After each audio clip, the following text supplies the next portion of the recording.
Optics series का पहला lecture. जैसा कि आप लोगों ने मेरा इंट्रोडक्शन देख लिया होगा रे ऑप्टिक्स वाला। तो रे ऑप्टिक्स सीरीज का पहला लेक्चर आपके सामने लेकर आया हूँ। Reflection topic. रिफ्लेक्शन क्या होता है आपको याद होगा, छोटे में जब सर्दियाँ पड़ती थी तब धूप में पूरा परिवार बैठ जाता था। तो छोटे बालक होते थे वो शैतानी करते थे। शैतानी कैसा, शीशा लेते थे, शीशा और शीशे को सूरज पे लगा के शीशे को सूरज के सामने रख देते थे और फिर आंखों में लगा देते थे। तो आपको पता आंखों में कुछ शाइनिंग सा लगता। शीशा अगर आप सूरज के सामने लगा दें और आंखों में लगाएं, शाइनिंग सा लगता। ये फेनोमेना समझने में मुझे मान के चलिए काफी 8 साल लग गए कि ऐसा होता क्यों। जैसा कि आपको पता है, मैं पीछे का रिपीट नहीं करूंगा।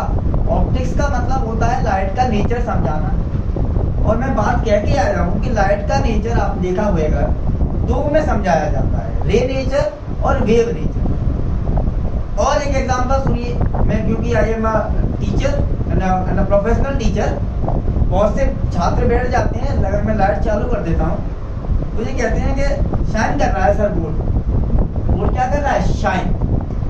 तो ये जो फेनोमेना थी, इस पूरी फेनोमेना को रिफ्लेक्शन कहा जाता है। रिफ्लेक्शन का मतलब होता है, जरा गौर से सुनिएगा, रिफ्लेक्शन का मतलब हम लाइट का रे नेचर समझा रहे हैं, क्योंकि रे ऑप्टिक्स चैप्टर है, चैप्टर नंबर 9। लाइट का रे के फॉर्म में नेचर, पहली फेनोमेना होती है रिफ्लेक्शन। रिफ्लेक्शन का मतलब जब भी कोई लाइट की रे, पहले तो आप ये समझ लो, जब कोई लाइट जलती है उसमें लाखों करोड़ों रेज आती है, रेज किरणें। हम लाखों करोड़ों किरणों को नहीं लेते, हम उनमें से कोई एक किरण ले लेते हैं, एक रे ले लेते हैं, उसको समझा देते हैं और जो वो एक रे दिखाती है वही हम सारी रे को मानते हैं। जैसे अगर एक किसी के परिवार में 20 मेंबर हैं तो हमको 20 से नहीं मिलना, हमको कोई एक मेंबर चाहिए। जैसा वो होगा वैसे ही 20 मेंबर होगा। परिवार का मुखिया, उसी प्रकार से हम कोई एक रे लेते और उस एक रे पे फेनोमेना समझाते। तो जब भी कोई एक लाइट की रे स्मूथ और शाइनी सरफेस पे गिरने को बोलते हैं इंसिडेंट। जब भी कोई लाइट की रे स्मूथ और शाइनी सरफेस पे गिरे और गिरने के बाद जैसी आई थी वैसी वापस चली जाए। जब भी कोई एक लाइट की रे स्मूथ शाइनी सरफेस पे गिरे, गिरने के बाद उसी रास्ते वापस चली जाए, इस फेनोमेना को हम रिफ्लेक्शन कहते हैं। एक लाइट की रे आई तो एक बार वापस जाएगी। देखो ये आप देख पा रहे हैं, ये लाइट की रे आ रही और ये ओएस क्या है भाई साहब, शाइनी सरफेस है। अगर एक लाइट की रे आई, ये रिफ्लेक्ट होकर वापस चली जाएगी। ये वाली रे जो है, ये वाली, इसको बोलेंगे अपन इंसिडेंट रे, क्योंकि ये गिर रही है। और ये वाली जो रे है इसको बोलेंगे रिफ्लेक्टेड रे। कौन सी रे, रिफ्लेक्टेड, क्योंकि ये वापस जा रही है। और ये आपका नॉर्मल। अगर मैं यहाँ से एक रे और निकाल दूं भाई साहब, ये भी इंसिडेंट के बाद वापस चली जाए। अगर मैं एक रे और निकाल दूं, ये भी वापस चली जाए। इस फेनोमेना को अपन रिफ्लेक्शन कहते हैं। आप समझे, सूरज की जो किरणें थी वो कहाँ जा रही थी, आपने शीशा लगाया और वो रे वो उस पर टकराकर वापस चली गई, इसीलिए शाइन हो रहा। तो जब भी कोई एक लाइट की रे स्मूथ और शाइनी सरफेस पे गिरे, रफ सरफेस नहीं, शाइनी सरफेस, स्मूथ, जैसे ये स्मूथ सरफेस, जब भी कोई एक लाइट गिरे स्मूथ और शाइनी सरफेस पे गिरे, गिरने के बाद उसी मीडियम में वापस चली जाए।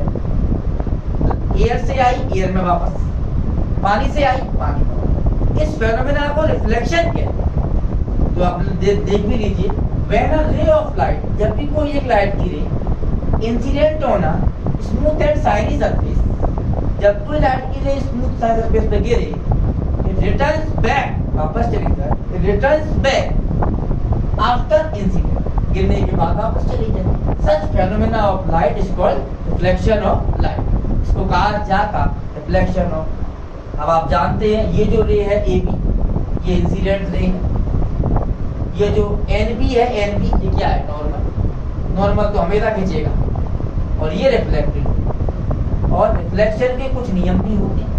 रिफ्लेक्शन समझ में आ गया सबको? लाइट की रे आ रही थी, गिरने के बाद वापस जा, जैसी आई वैसी वापस चली जाए। इसके दो लॉ होते हैं रिफ्लेक्शन के। पहला लॉ होता है, ये देखो, ये जो एंगल दिख रहा है ना, एंगल, ये एंगल आई है, किसके साथ बनना है? इंसिडेंट रे के साथ और नॉर्मल के साथ। एंगल आई, इसको बोलते हैं इंसिडेंट एंगल। कौन सा एंगल बोलते हैं? Angle of incident. और ये जो आर है, ये है अपना रिफ्लेक्शन एंगल, ये एंगल ऑफ रिफ्लेक्शन। पहला लॉ ये कहता है कि आप अगर इस रे को और टेढ़ा करें, मैं दोबारा बना के चल रहा हूँ, जैसे ये स्मूथ और शाइनी सरफेस, ये सरफेस मैं समझाऊंगा आगे अगले लेक्चर में।